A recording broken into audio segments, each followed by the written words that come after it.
Hi, my name is Michael Dell. I'm a Ganawagi Rono living with special needs. When I was interviewed, I had an idea for a show for people from Ganawagi living with disabilities. Today is the start of that show, Walk in My World. Often, people with disabilities lead sheltered lives, and their interactions are limited to caregivers and family members. I hope this show will bring you awareness of these people, their families, their lives, and their dreams for the future. Welcome back to Walk in My World. Today we are addressing a little bit of a more lighter topic than the last one, although equally important. We are here today to talk to diabetes prevention worker Alex McCumber. And thank you, Alex, for joining us today. Hey, thanks, Mike. So maybe you can explain to us a little bit about what diabetes is. Okay, well, diabetes is a condition where the body doesn't produce the right amount of insulin for the body, or the insulin that's produced by the body doesn't work as effectively as it should. Insulin is an important body chemical, a hormone that helps the blood sugars to reach the cells of the body. These two things here represent the blood system, okay? And in my left hand is blood system that has healthy blood sugars. In my right hand is represents blood system that's got high blood sugar. When I turn them over, okay, what we see happening is that the healthy blood sugars, the healthy blood moves the blood cells quicker through the system. In the right hand, you see with a high blood sugar that it slows down the process. So that if we have diabetes, if we have high blood sugar, over time, this slow action over here isn't doing the body good. And this is where then complications can set in. What are the warning signs somebody should look for to determine if they have diabetes or not? Okay. Well, warning signs can come in many varieties for people.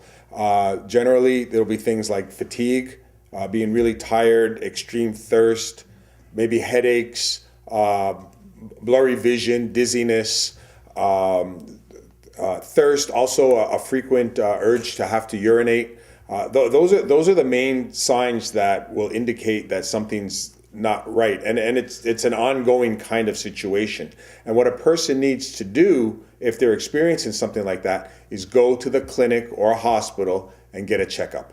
Okay, so once a person experiences this for more than 2 weeks, they should go to their healthcare provider and seek out medical attention. That's right. Now, here in Ganawagi, you can make an appointment and see the diabetes nurse educator who can provide advice. But the best thing to do is make an appointment at the clinic to see a doctor and talk about the symptoms, and they would most likely then recommend blood tests to test the blood sugars, and that would be the indication. Okay, now I'm going to use me as an example. I go to my doctor. We discover that I've come down with diabetes. No, it's not it's traumatic, but it's not a death sentence automatically. Oh, definitely, you're definitely correct with that. There are steps you must follow after you get the diagnosis, right? Such as proper diet and all this kind of stuff. Oh, most definitely. And what would happen here at the hospital in Ganawagi is that a referral would be made to the diabetes nurse, and she would contact you and invite you to come in for an appointment. Okay. And then it's your responsibility to go to that appointment, and they will provide you with so much information, so much good information about diabetes, what's happening with that, and what you can do to manage that and to get your blood sugars back down to a healthy level. How serious can diabetes get? If we don't take care of ourselves, there can be big complications coming from diabetes because it impacts our whole circulatory system. Now, that can mean heart attacks, strokes, eye problems, vision problems leading to blindness, kidney failure, which leads to dialysis. It can even lead to then neuropathy or losing the feelings in our fingers and in our toes and feet, which means that if we get a cut, an infection can set in, which is slow to heal. If it doesn't heal, it can lead to amputation of a toe, a foot, or a leg or legs. And another thing that we don't often talk about, and we need to talk about more often, is that, especially for men, is that uncontrolled diabetes can impact on our levels of impotency. We can become impotent because of that. Okay, so, like all the food that we eat today is processed. So we have to look for some more choices, like back in the day of our ancestors, we used to plant gardens and all this kind of stuff. Today we can go to IGA and pick up all our stuff. Got all the chemicals in there. So would you say that is a relation to bringing on the diabetes? Well, there's a combination of factors, and you're right. Food does play a major, major role in our health, and the way that people living in these modern times, the way people are eating in these modern times is become real interesting. There's a lot of processed food, fast food. Diets have changed from growing our own foods to eating, as you say, produced foods.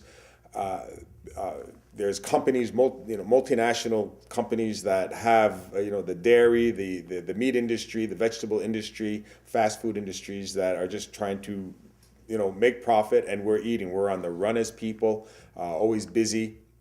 Maybe money is a factor. Food is a big part of it, but also our physical activity is also a very important piece of both living with diabetes and also preventing it.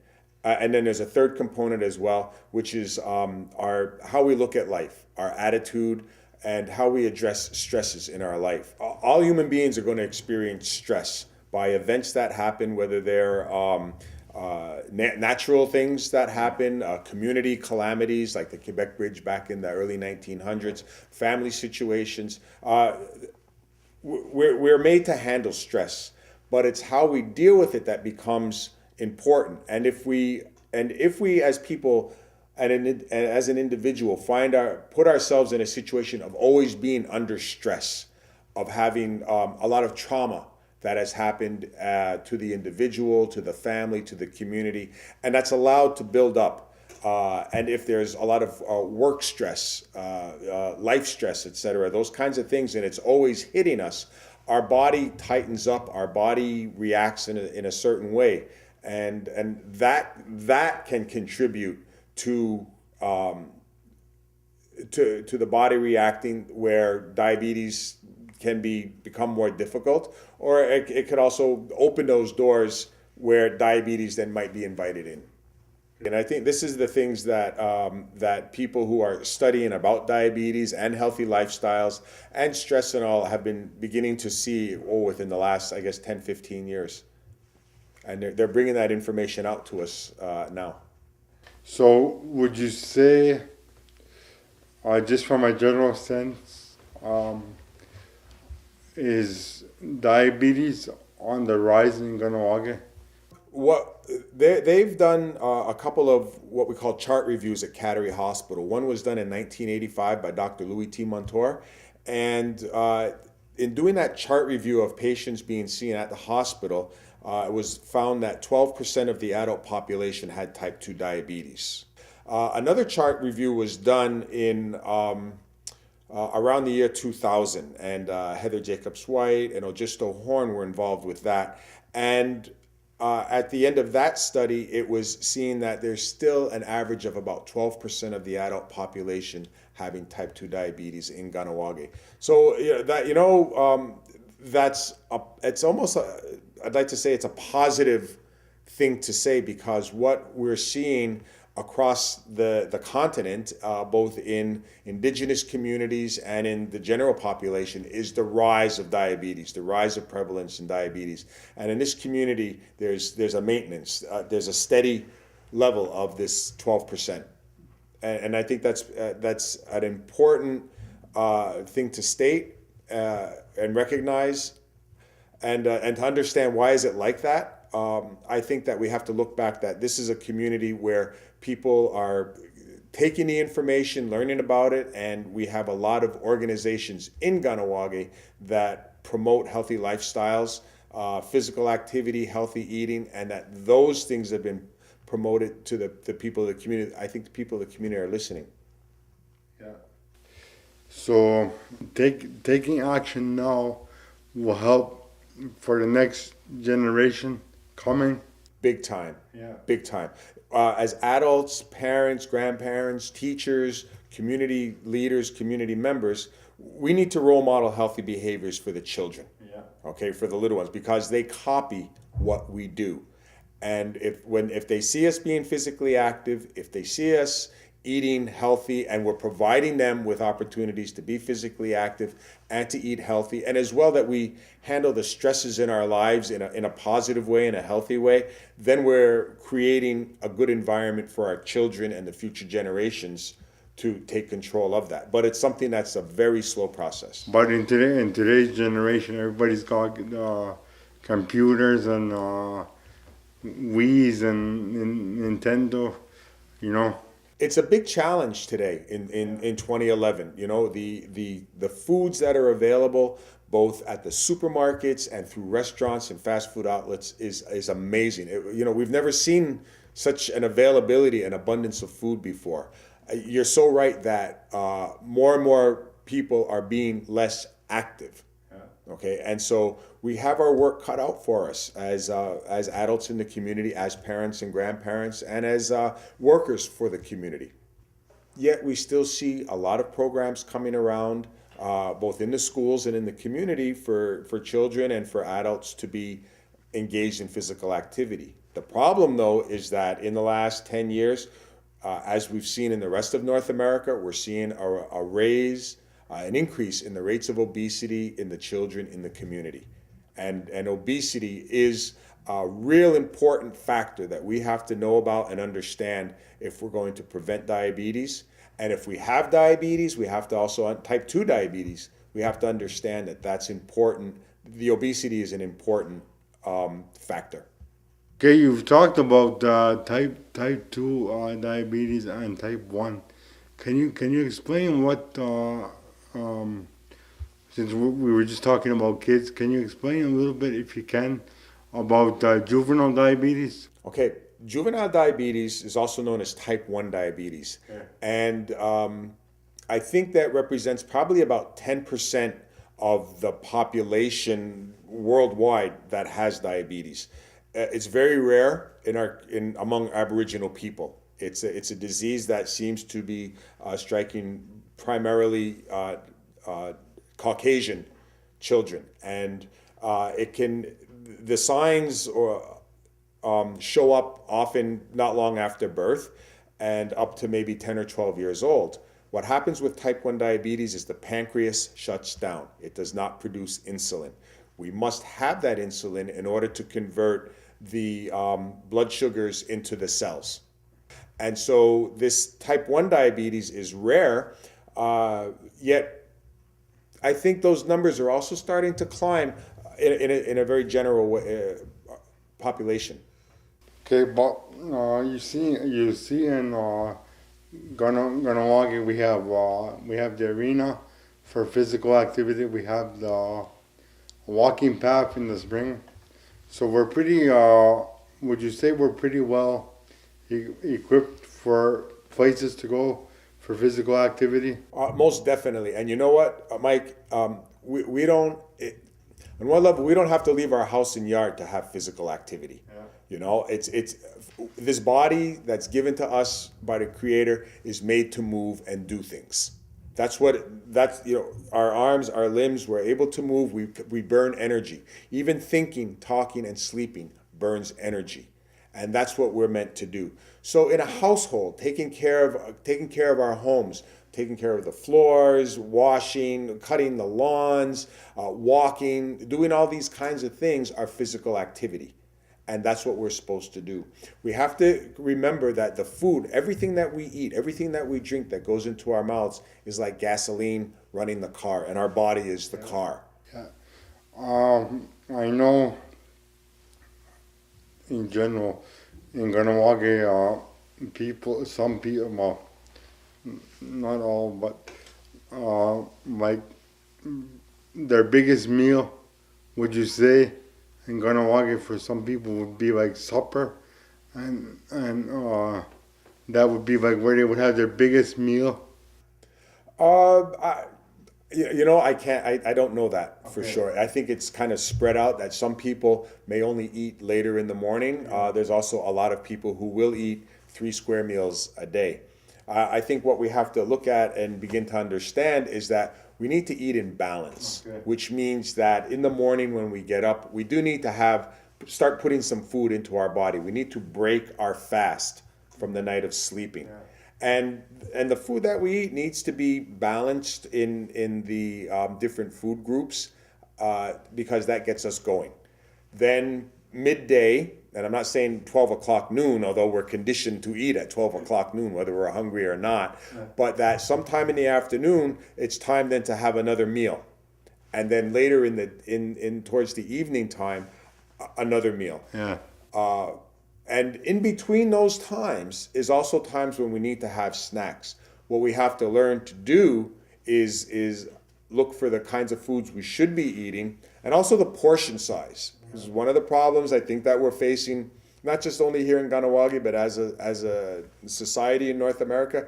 We're eating too much. We're eating too much and we're not burning it off. You know, it's great if you're an iron worker and you eat a big breakfast, a big lunch, and a big supper because you're out there on the steel 8 hours a day. If you're into sports, you know, and being physically active, it's important that you're taking in that gasoline to burn the energy to be able to do those things. But if we're sitting down more often and not being active, if we're now carrying more weight than is healthy, and we've been diagnosed with diabetes, and people living with diabetes know this, is that you then have to start watching your portion sizes because everything that you put in your mouth raises your blood sugar levels. Yeah. And the problem comes when, if the insulin isn't working right, that we're not burning off that blood sugar. It gets stored in the body as fat. We can begin to have problems with our circulation system, and that can then lead to the problems that would come from diabetes. Is diabetes hereditary? Yes, it is. And you know, in getting diabetes, there's 2 sets of risk factors. The risk factors we cannot control is one, our heredity. So if one of our parents has diabetes, we're at an increased risk. If both of our parents have diabetes, we're at a greater risk.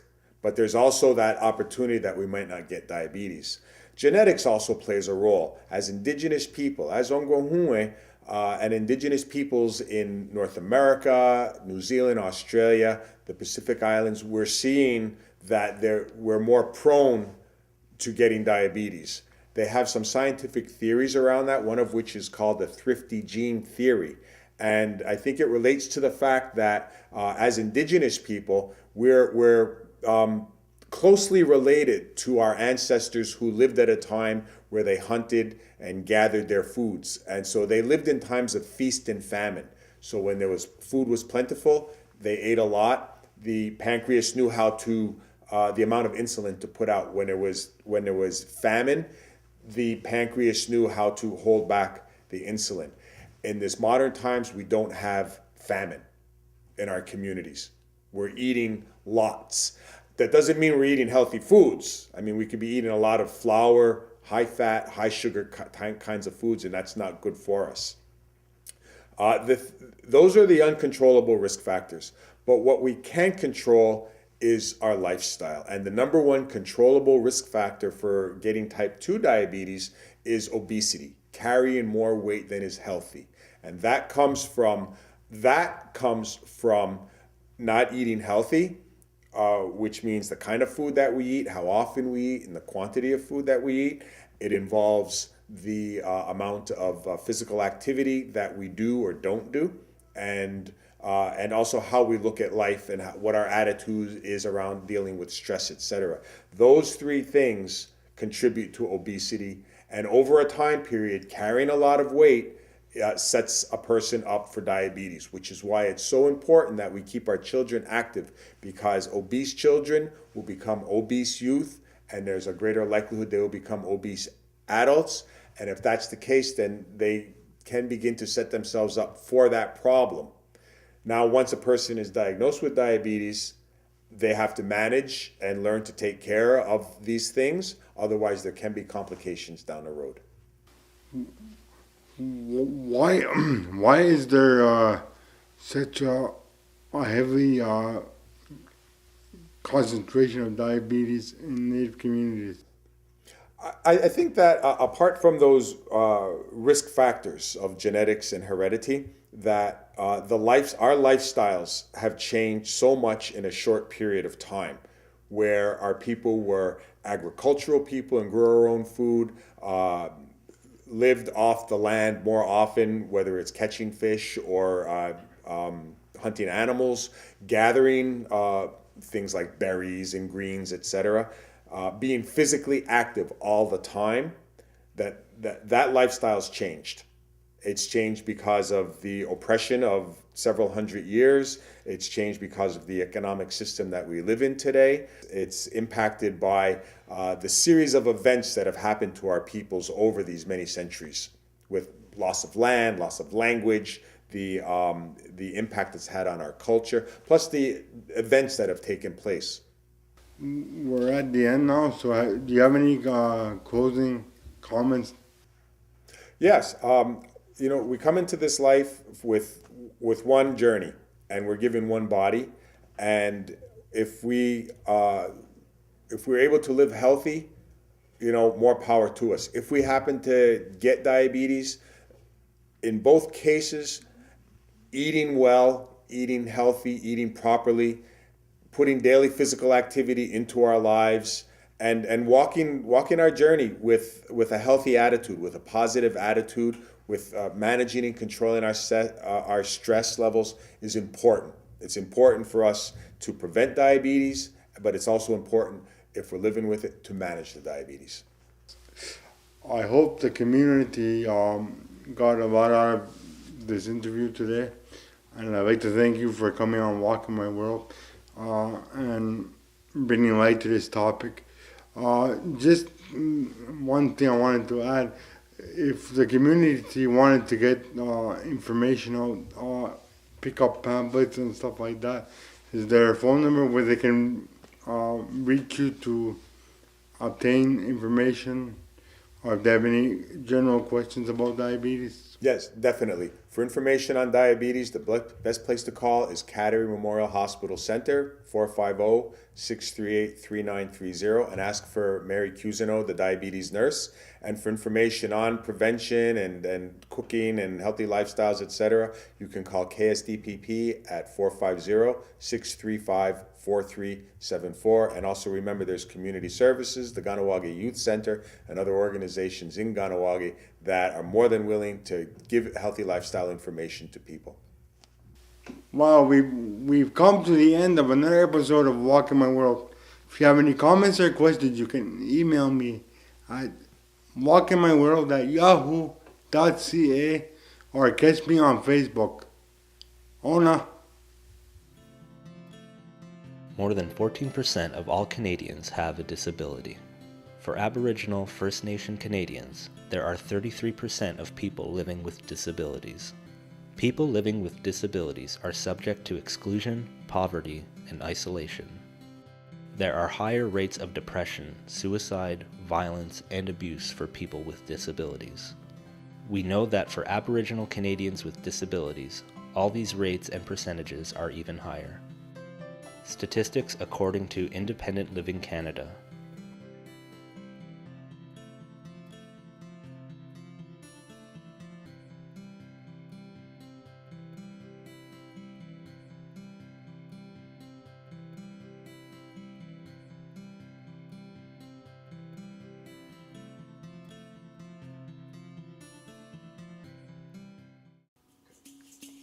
You're watching Gahnawage's Mohawk TV on Local Channel 4, local television covering all aspects of community life. Nyawagoa, Zewaderorege.